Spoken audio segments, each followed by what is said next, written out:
Hey everybody, how's it going? It's Pastor Logan here. Hey everybody, Pastor Logan here, and I have an amazing Bible story I want to tell you right now. Let's check it out. Meet Esther. She is the queen of Persia. Now, she didn't become queen in the normal sense of the fashion. In fact, the way she became queen was quite unusual. Esther was in a competition to see who would be queen. King Xerxes himself picked her out and decided that she would be his queen.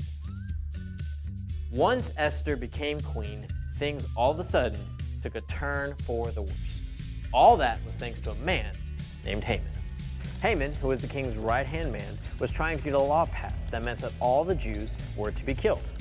Esther and her entire family were all Jewish, which meant that Haman was trying to get her and her family killed. Esther had to tell the king as soon as possible in order to help save her family. All Esther had to do was walk in and tell the king. But Esther was pretty afraid, because walking in on the king unannounced, as she was right now, oftentimes could lead to death.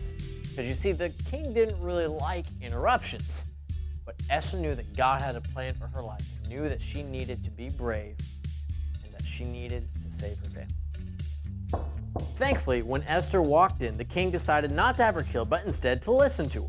And so Esther laid out Haman's plan to have her, along with all of her family, killed.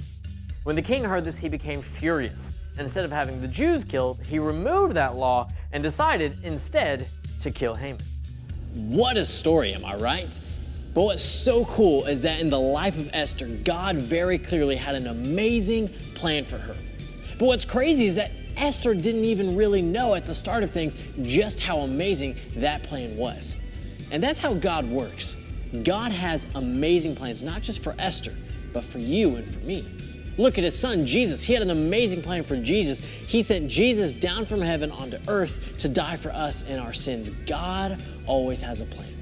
And so what I want to leave you with today is for you to think about, how can you try and find out God's plan for your life? How can you figure it out? It can be a little difficult sometimes, but here's where you can start. Take a look at the gifts God has given you. How can you use those to serve others? Man, that's a great way to figure out what God's purpose is for your life. Maybe you're really friendly or you like to hang out with people. Man, when you're out and about, try and make friends with people. I'm willing to bet they need some friends.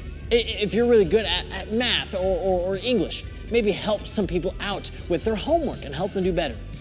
Using your gifts and being creative with them is how you can discover God's purpose, because I promise you, God has a purpose for you and your life.